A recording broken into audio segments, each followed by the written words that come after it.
Welcome to Coleman Report Live. I'm Bob Coleman. We're talking Main Street and the small business lenders who help it grow. Thursdays with John. John, thank you very much for joining us. We appreciate your time. I know you're working hard, working on good stories. John, you may not know this. No one knows this. You know what tomorrow is? National Churchill Day. No, I did not know this. No one does. And the reason why it's tomorrow is Churchill was the first foreigner to get honorary U.S. citizenship. I believe now we have Mother Teresa got it, but anyway. And I was going to, I got his Churchill cocktail, which is coffee and whiskey and cream, and I'm not touching it. Anyway, Lance, Katie, good to see you. All right, I know. Okay, I'm sorry I went off on my Churchill thing. I'm into Churchill. Let's go to the poll questions. Number one, can lenders be involved in SVOG? That's the new acronym, Lance. Shuttered venue. What's the O stand for? Shuttered venue. What? Operating grant. Help me out, Katie. Yeah, Lance is right. It's operators grant. All right. Disbursements. No, but Lance, is there any way we would, as a lender, be involved? Obviously, consultation. Probably just working with and making venues aware. Right. We got FAQs today on the shuttered venue grant. And my understanding is it's open today. It is. As of what time? 9 o'clock Eastern, Pacific. What time, Katie? It's actually 12 o'clock Eastern, so it's just, I believe it's just opened. We're going to talk about that in a second, but we want to lead with that. Let's go to the other poll question, so we'll talk more about shuttered venue. Number two, general question, which of the following is most important to you that we're waiting upon? Lance, what do you want first? I've got to be honest with you, Bob. The 504 refinance guidance is probably the most critical to me, although I'm curious about the other two. There you go, 56%. John, does that number surprise you? It does. I guess not sure what more could come out in forgiveness, but certainly hold codes remains an interest of great, or a subject of great interest. Well, I think what we're waiting for, Lance, we're waiting for more clarification over $2 million on documentation because those are being held up. So we're concerned about that. Well, and I think people are still curious, Bob, if there's ever going to be just a blanket forgiveness, which I think the answer to that is no. Yeah, I think that ship's sailed here.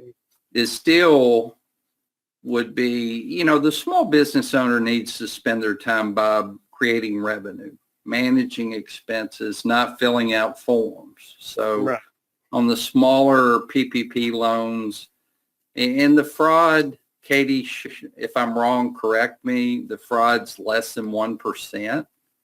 So why not implement a blanket forgiveness at some level? It's been talked about over and over. It's been talked. We'd love to see just the signature, but I agree. I don't.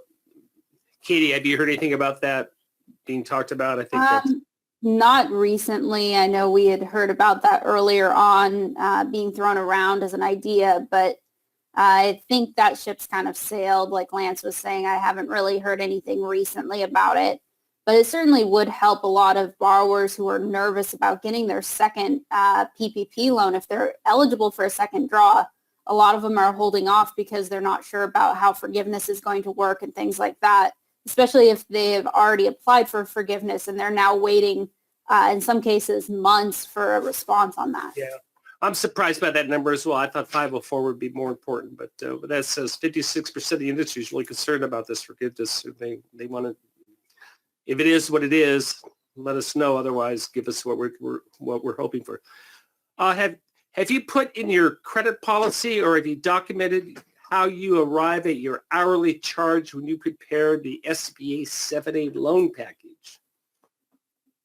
And I think this is a really important question, Bob, especially when preparing the Form 159. And every bank, the SOP is pretty clear. You can charge a packaging fee on your SBA loans.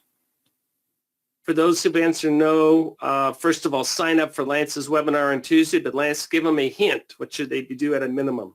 Well, I think on a hourly charge, you need to put it in reasonable categories. There are some categories that should not show up on this list. Right. And we'll talk about those in the webinar, but it doesn't have to be a 10-page document. It could be one page, stating, various categories of work, the amount of time spent, and the hourly rate on your SBA loan package. And then I came up with this question. Okay, now we come up with the rate, has SBA ever questioned that? I haven't heard of that. I just curious if anybody has been questioned. Well, Bob, I would suspect if somebody's charging a $500 hourly rate for packaging, it probably would be questioned, but we've got a lot of good SBA citizens out there that understand that you charge a normal hourly rate. Yeah, we'll see what Oh, I'm surprised. 10% have been questioned. Interesting. I would have thought that would have been little to nil. Okay, well, thank you for that information. Hey, Katie, what's going on? Shuttered Venue Operators Grants. It's open today. What's happening? It is. So it opened at 12 o'clock p.m. today Eastern. So it should be open across the country now. The program itself, as a lender, you're not going to be able to do too much with this except for make sure your borrowers, your customers are aware of it. In some cases, you're encouraged to make sure that that's the case if you're doing a 7A loan or something like that as well. During COVID, you're supposed to be informing them of all their options. So that is available now on the SBA website. If you go to the Shuttered Venue Operator Grant page, they now have a portal open where you can go ahead and sign up. That's going to be all on the borrower side, and it is a grant. So they're not going to be returning any of those funds or anything like that. Eligible applicants are going to qualify for grants equal to 45% of their gross earned revenue, up to a maximum of $10 million per single grant, which goes right into what we're going to talk about next, which is the concern of how many people are going to be needing this. Let's talk about it.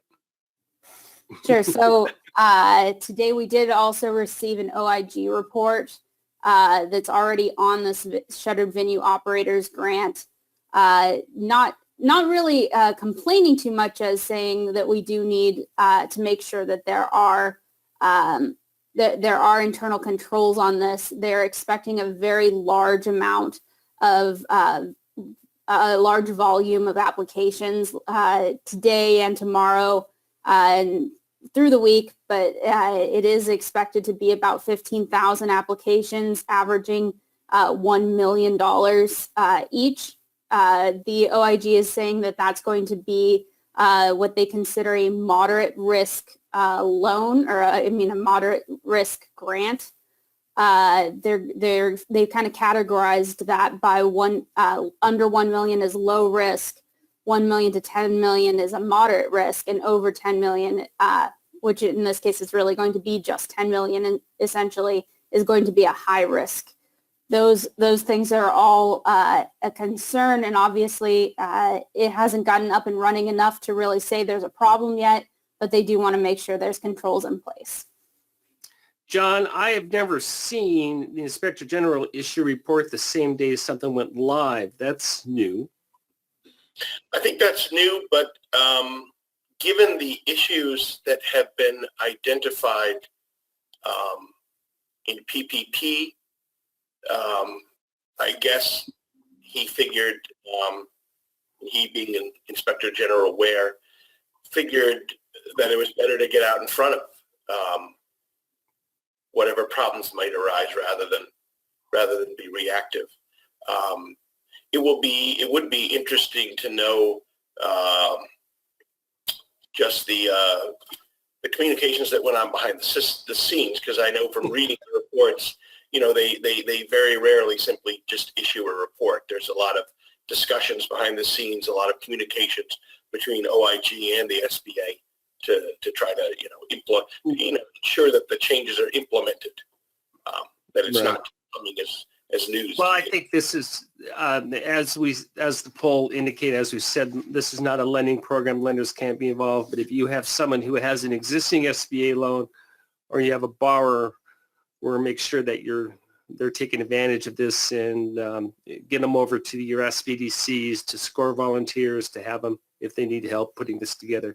I don't know how complicated this is. As you said, Lance, we want our entrepreneurs to be creating revenue streams, employing people, and not get bogged down in paperwork. Thank you for that, Katie. Hey, John, this came up yesterday, and I'd like your comments on it. Senator Cardin said, hey, I'm open for more funding for Main Street, but the NFIB and the Chamber of Commerce, they're not advocating at this point in time. Do you know what's going on with, I guess, two questions. Number one, do you see another PPP 5.0 coming down? And do you know why NFIB and the Chamber are sort of backing off on this? I can speculate because I did see this yesterday, and unfortunately I haven't been able to really pursue it yet. But if you look at the U.S. Chamber of Commerce, they're representing business at a very high level. If you look at the types of loans that by and large are being made today, they're being made at a very low level. And I don't mean that as a knock on the Chamber of Commerce. It's just that that's their mandate, right? There are different interests at work here. I also think when you're talking about the smallest businesses, there's no trade group, there's no interest group that is representing them. There's not a lot of community of interest there, and so you don't have the influence that say a banking trade group. Excellent point. These people are scrambling for their lives. They're scrambling, and they certainly don't understand, or they don't have the time or money to participate in a trade group and to do that. And they're in survival mode, John. Right. So now you have to ask yourself, what are the odds of PPP going on past officially 31 May? Well, there's really no odds that it will go on past 31 May. I think on all sides, there's a sort of consensus that the program lending operations will close at 31 May. It's just, when will the real end of lending be? It's not, unless there's additional money, it's not going to last until 31 May, I don't think. Right. We've heard that. Do you want to give a guess? I think it will run out, I would say, before the end of this month. Okay, we've heard that. I tend to be a little bit more optimistic. I'm hoping that because they're smaller loans, they'll go over into May. But I also understand what SB is saying. There's 170,000 loans in limbo with hold codes that could suck up a lot. So I understand all that as well. Very good. Thank you for your insight. Valerie had a question yesterday. When President Biden signed the bill to extend the PPP program, does this also include the ability to increase the first round amount if an applicant is eligible under those narrow circumstances? Lance, I'll toss that one to you. I would assume that it does, Bob. The extension was just keeping the program open and alive. So my assumption would be that being able to increase the first round loan, if it's eligible, would still be okay. Good. Wanted to talk about what we did on this. Question from Russell. Does an hourly rate have to be specified if your packaging fee is $2,500 or less? This is a great question, Russell. I love this. Thank you. You should have in your file, if you charge a packaging fee, you're going to have the SBA Form 159 and the breakdown of the fees, whether it's $2,500 or less, or I'm sorry, $2,500 or more, $2,500 or less. It really doesn't matter. The $2,500 or more is just when you have to submit that information to SBA. And of course, Submitting that information is different with SBA's new release on how you submit the 159 and supporting documentation. But Russell, I would want to keep breakdown of the fees, whether it's $10 or $10,000. The difference is if it's under $2,500, you're going to keep it in your file. If it's over $2,500, not only will you keep it in your file, but you will submit it to SBA with the SBA Form 159. And that's a critical point, Lance. We may charge a $1,500 fee, but we have to document how we came up with that fee, correct? Yes. Yeah, very good. Got a question. Any more questions, Joseph? Okay, we'll go with Joseph here. Do you think there's any chance of additional funding coming to the Section 1112 payments? Asked Jim. Lance is shaking his head. Well, John is shaking his head. I'm going to join those two. Katie, I assume you're not going to go out on a limb. Well, given the fact that, I'm sorry. No, I was just going to probably agree with you, Lance. I'm thinking that's probably about the end of 11-12 payments right there, especially since we didn't have enough funding to do what we wanted to do, what Congress wanted to do with it this round. So I really don't expect them to up that again in the future. Yeah, I think our life of 11-12 payments is going to be done with what's currently in place. And Katie makes a brilliant point. They had bigger plans for 11-12 payments when they first issued the guidance, and then they had to bring it back because there was not enough money. So I think the chance is slim to none, Jim. Very good. We put this together. Dennis asked the question how we do our numbers, and we do 10-year numbers. We do a couple different ways of reporting, but I wanted to make it clear that the 10-year numbers are total. They're not annualized. And we also, John, we also went back and did that individual cohorts because obviously if you look at veterinarian services, if you do a 10-year number, if you put in those numbers from 2017 to 2020, it's going to skew the numbers. Nothing's happened. But if you want to go back and say, hey, what happened in 2013? Well, 6 of those 360 loans were charged off for 1.6% for the year, and there's a charge-off amount. This gives a little bit more accurate picture of how that industry has performed. And we did that for the top 25 lands for both franchise and NAICS codes.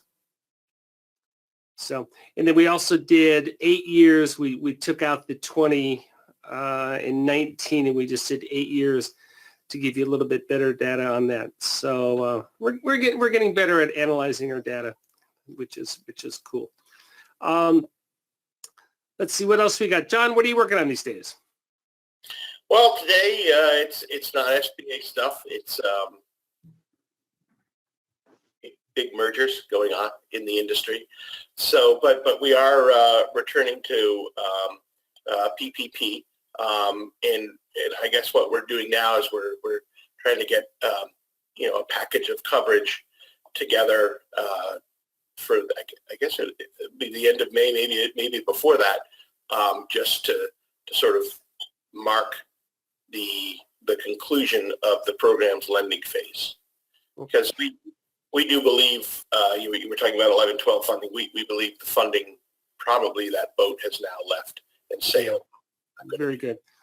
Real quick question. I don't follow that too much, but I know there's a big merger that you're working on. Is that a one-off, or do you see a trend for consolidation in the next 12, 18 months?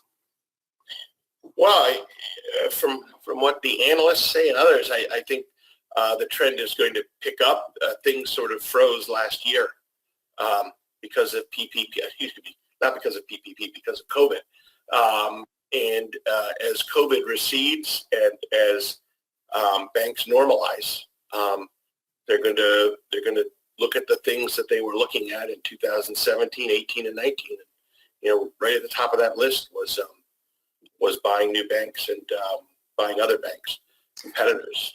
And John, do you cover CDFIs? Yes, if they're banks. Are you I should probably talk to you offline, but are you covering it's a fascinating story. They're merging CDFI and the largest CDC are merging together, CDC Small Business out of San Diego. Right. which I find interesting. I sort of like your thought of that as well. We don't have to do that today. I don't think we have time, but you do cover CDFIs.